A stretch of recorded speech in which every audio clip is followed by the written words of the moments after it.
Hi guys, আমি Moumita. Cheers and লাফের নতুন একটা ব্লগে তোমাদের অনেক অনেক স্বাগত। আমার কথা বলতে একটু একটু প্রবলেম হচ্ছে, মানে কিছু কিছু প্রোনাউন্সিয়েশনে কখনো কখনো কথা বলতে একটু প্রবলেম হচ্ছে, কারণ আমি তাদের ট্রিটমেন্ট করিয়েছি, ব্রেসেস পড়েছি, সেই কারণে একটু প্রবলেম হচ্ছে।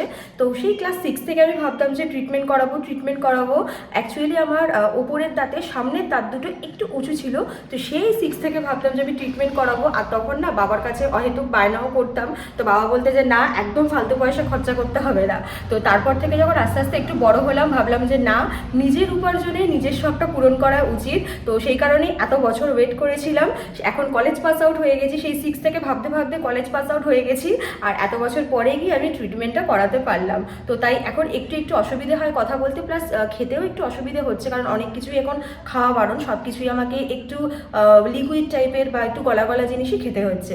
তো যাই হোক, এসব বাদ দাও, আমি জাস্ট তোমাদেরকে বলে রাখলাম, কারণ ক্যামেরার সামনে কথা বলবো, একটু একটু তো দেখাই যাচ্ছে দাঁতে যে ব্রেসেসটা পরেছি, তো অনেকেরই মনে হতে পারে যে কি পড়েছে মানে কি হয়েছে দাঁতে আর কি। তো জাস্ট সেই কারণেই বলে রাখলাম।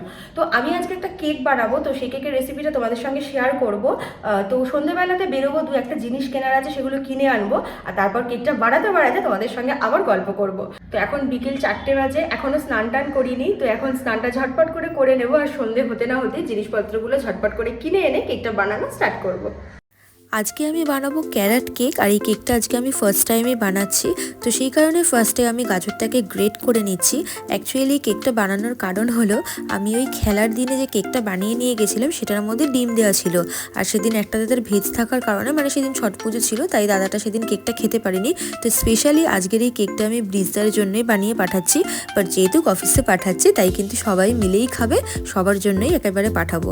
আর কি কি ইনগ্রিডিয়েন্টস লাগবে সেগুলো তোমাদের দেখিয়ে দিচ্ছি। গাজরটা তো গ্রেট করেছিলাম, দেখিয়ে দিলাম। আর লাগছে চিনি, ময়দা, ডিম, রিফাইন্ড অয়েল, দারচিনি গুঁড়ো, বেকিং সোডা আর বেকিং পাউডার। তো যা যা নর্মালি কেক বানাতে লাগে সেগুলোই লাগছে, একদম খুব অল্প উপকরণ দিয়েই আমি এগুলো বানাচ্ছি। তো ফার্স্টে আমি ডিমগুলো ফাটিয়ে নিচ্ছি, তারপরে ডিমটাকে ব্লেন্ডার দিয়ে কিন্তু ভালো করে ব্লেন্ড করে নেব। একটু ডিমটা ফেনা ফেনা উঠে গেলে, মানে দেখতেই পাচ্ছ একটু বেশি যখন হয়ে যাবে কোয়ান্টিটিতে, তখন এটার মধ্যে আমি অ্যাড করে দিচ্ছি চিনি, ময়দা সব কিছু আমি আগের থেকে ছেঁকে রেখেছি, এখন জাস্ট মিক্স করছি। আমি একটু ছেঁকেই ইউজ করি, তাহলে না ব্যাটারটা অনেকটা স্মুথ হয়। তো চিনিটাকে তো ভালো করে ব্লেন্ড করে নিয়েছি। এরপর এটার মধ্যে আমি অ্যাড করে দিচ্ছি ময়দা, আর যা যা ড্রাই ইনগ্রিডিয়েন্টস আছে সবগুলোই কিন্তু আমি অ্যাড করে দেবো।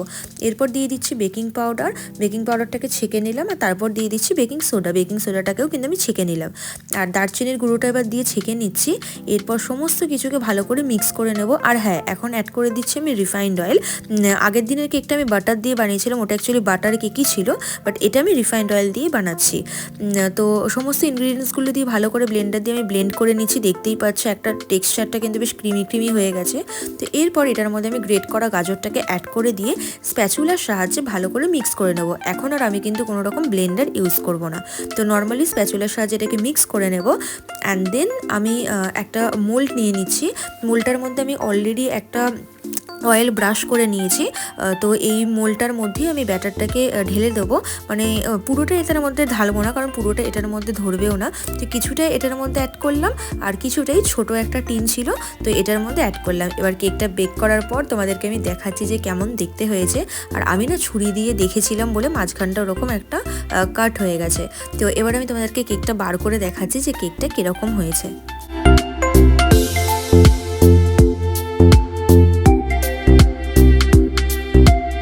কেকটা দেখে বুঝতেই পারছো যে কতটা সফট হয়েছে। কেকটা আমি ফার্স্ট টাইম বানালাম, গাজর কেক আজকে আমি ফার্স্ট টাইম বানালাম।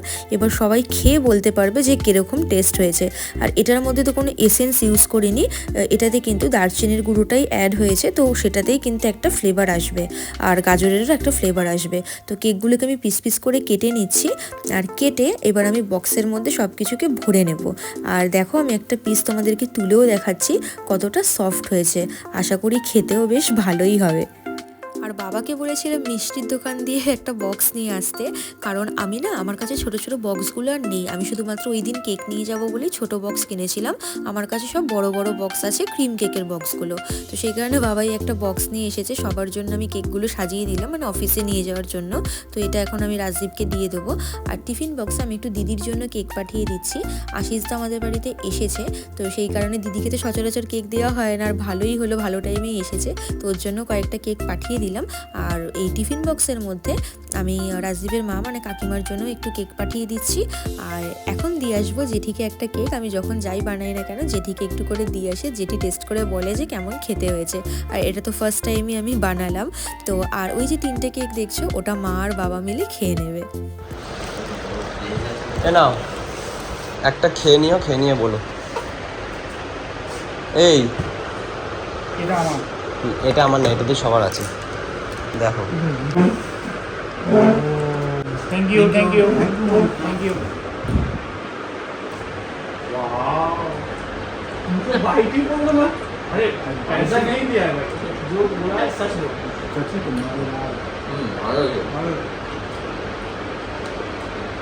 সুমন দাকে একবার ফোন করো না, সুমন দাকে একটা ফোন। কেমন লাগলো বলবে? হ্যাঁ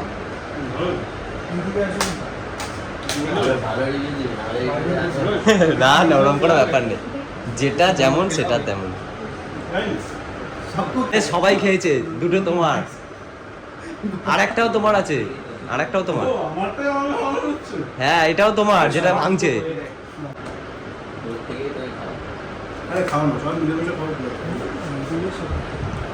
ইউটিউবে আসবে বলে এরকম করছে, অরিজিনাল এরকম নয়। আমি বলে দিচ্ছি গাইস, এই গাইস এরা এই ইচ্ছে করে করছে, এই সব কিছু ডিম খায় আমাদের। তো খালি ওরা আগে हम आगे इसका খাওয়া বন্ধ করে দিল আনবি ভাই, ইউটিউবে লাগা রাখি। রাজদীপকে বলেছিলাম যে কেকটা সবার কেমন লাগলো সেটা যদি পারিস প্লিজ একটু ভিডিও বানাস। তো ও যত্ন সহকারে ভিডিওটা বানিয়েছে খুব সুন্দর করে, তাই তোমাদের সঙ্গে শেয়ারও করতে পারলাম। আর এই ভিডিওর ক্লিপটা মানে এই যে এতক্ষণ ধরে ভিডিওটা দেখলে, এটা বলতে পারো প্রায় 1 মাস হতে চললো আমি শ্যুট করেছি। আর তারপরে এই ভিডিওটার মধ্যে আর কি দেখাবো ভাবতে ভাবতে ভিডিওটার কমপ্লিটই করা হয়নি। মানে পিকনিকের ভিডিওর আগেও ওই ভিডিওটা বানানো। তো অনিরুদ্ধদা জিজ্ঞেসও করছিল যে কি ওই ভিডিওটা কবে আসবে, তো সেটা কমপ্লিট করা হয়নি। তো কালকে আমি দিদির বাড়িতে যাচ্ছি সকালবেলায়। আমরা যেহেতু 24শে ডিসেম্বর ঘুরতে যাচ্ছি, তো সেই কারণে কালকে আমি দিদির বাড়িতে যাব সকালবেলা একটু জ্যাকেট আনার জন্য।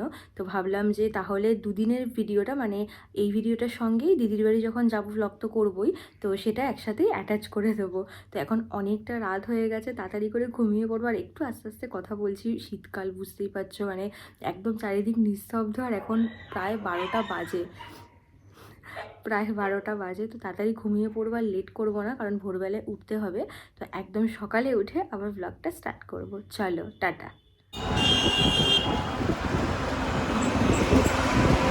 6:10-এ ট্রেন আছে, আর ঘুম থেকে অনেকটাই উঠতে লেট হয়ে গেছে, তাই ভাবছি যে সময় মতো ট্রেনটা পাবো কি পাবো না। টাইম মতোই পৌঁছে গেছি, বাড়ি থেকে বেরিয়েছিলাম 5:57, মানে 5:57 টোটোয় উঠেছিলাম। আর এখন ওই 6টা 4-5 মতন বাজে। তো আরামসে পেয়ে যাবো, বাবা টিকিট কাটতে গেছে, কাটা হয়ে গেলেই আরামসে বড়নগর থেকে ট্রেনটা পেয়ে যাবো। দেখো বাড়ির সামনে থেকে তাড়াহুড়ো করে টোটোয় উঠে বড়নগরে পৌঁছালাম যে যদি ট্রেনটা না পাই। আর এখনই 6:10 বাজে, আর এখন লাইনে মালগাড়ি দিয়ে দিয়েছে। এই লাইনের ট্রেনটার না একদম ঠিক থাকে না, ভুলভাল টাইমে সবসময় আসে। বাট আমাদের তো উচিত সঠিক টাইমেই পৌঁছানো, কারণ কখন ট্রেন এসে চলে যাবে বোঝা মুশকিল। তো এখন ট্রেনে উঠি আর ফোন বার করবো না। কি করছিস তুই? দেখো কি দেখবো? না খাবো না। খাবে? তুমি খাচ্ছ? ওরে বাবা রে, কেমন আছো তুমি? কি হয়েছে? আমার জন্য কি এনেছো?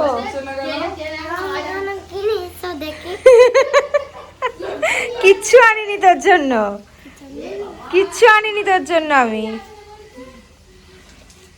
একটা মোজা এনেছি, কিন্তু সাইজে হবে কি না ওই জন্য একটাই এনেছি।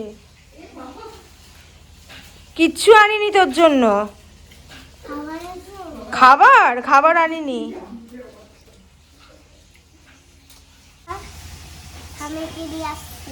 দাঁড়া এটা পর। মুখে কিছু মাখিসনি কেন? হ্যাঁ মুখে কিছু মাখিসনি কেন? দাঁড়া পর, এটাকে ঠিক করে। পছন্দ হয়েছে? হ্যাঁ, আর একটা জিনিস এনেছি, পরে দেবো। এখন দেবো না, তো মামা বকা দেবে। দিয়ে স্বামীকে মোজাগুলো দিয়ে আগে মোজা দিয়ে এখন নিয়ে পরে বার করে দেবো। যা স্বামীকে মোজাগুলো দিয়ে আগে এনে। একটুখানি খাবি তো?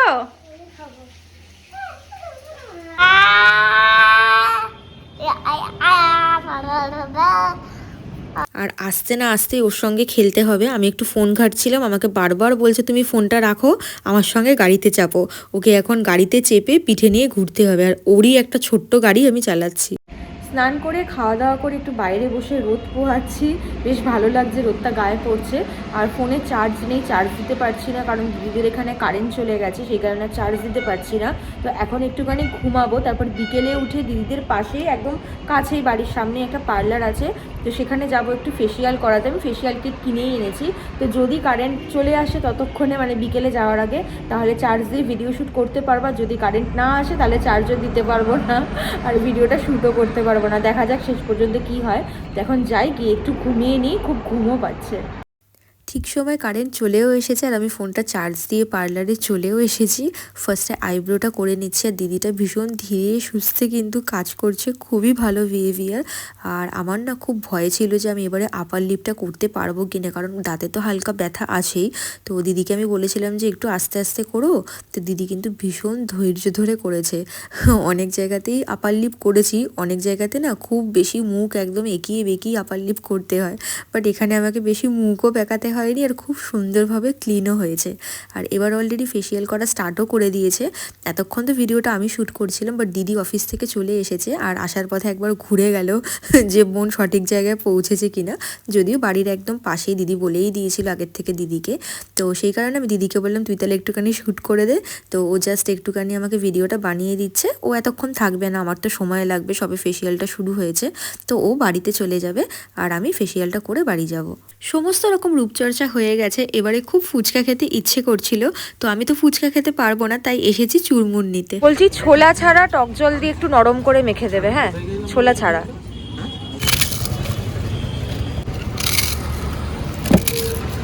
টক জলটা একটু বেশি করে দিয়ে নরম করে দাও, কারণ আমাকে চটকে চটকে খেতে হবে, আমি কিছু চিবিয়ে খেতে পারবো না। বাড়িতে আমি চলেও এসেছি, আর এসে পুচকুটে একটু চকলেট খাচ্ছিল, তো আমি ওর থেকে একটুখানি চকলেট চাইলাম। আমি ওকে যে চকলেটটা দিয়েছি সকালে সেটাই খাচ্ছিল, তো আমি বললাম যে আমাকে একটু দিই। প্রথমে তো দেবো না করছিল, তারপরে চকলেট দিয়েছে, দেখো নিজে খেয়ে আমাকে এইটুকুনি চকলেট দিয়েছে, তো সেটাই আমি এখন খাবো। তো আজকের ভিডিওটা আমি এখানে এন্ড করে দেবো, বেশি বড় করব না আর ভিডিওটা। আর দেখো চুলটা আমি কেটেছি, একটুখানি ট্রিম করেছি, কিন্তু তাতেও যেন মনে হচ্ছে অনেকটাই ছোট হয়ে গেছে। খুব বেশি ছোট আমি করিনি, জাস্ট নর্মাল একটু ট্রিম করেছি নিচটা। তো ভিডিওটা আমি এখানেই এন্ড করে দিচ্ছি, আর কালকে সকালবেলায় ঘুম থেকে উঠবো, উঠে ফ্রেশ হয়েই বাড়ি চলে যাব, কারণ বাড়িতে পৌঁছে আমার একটুখানি শ্যুটও আছে। হ্যাঁ খুলছি, দাঁড়া খুলছি, আর বাইরে আসবে বলে ব্যস্ত হয়ে যাচ্ছে। তো কালকে আমি সকালবেলায় যেহেতু চলে যাবো বাড়িতে, আমার একটা শ্যুটও আছে, তাই ভিডিওটা আমি এখানে এন্ড করে দিচ্ছি। ভিডিওটা ভালো লেগে থাকলে অবশ্যই একটা লাইক করে দিও, কমেন্ট করে জানিও তোমাদের কেমন লাগলো। আর ভিডিওটা ভালো লেগে থাকলে চ্যানেলটাকে সাবস্ক্রাইব করে পাশে থাকা বেল আইকনটাকে হিট করে দিও, যাতে এরপর থেকে যাই ভিডিও আপলোড করবো তোমাদের কাছে সেগুলো নোটিফিকেশন ইজিলি পৌঁছে যাবে। আর ভিডিওটা তোমরা যদি ফেসবুক পেজ থেকে দেখে থাকো, তাহলে ফেসবুক পেজটাকেও প্লিজ ফলো করে দিও। তো চলো দেখা হবে পরের ভিডিওতে।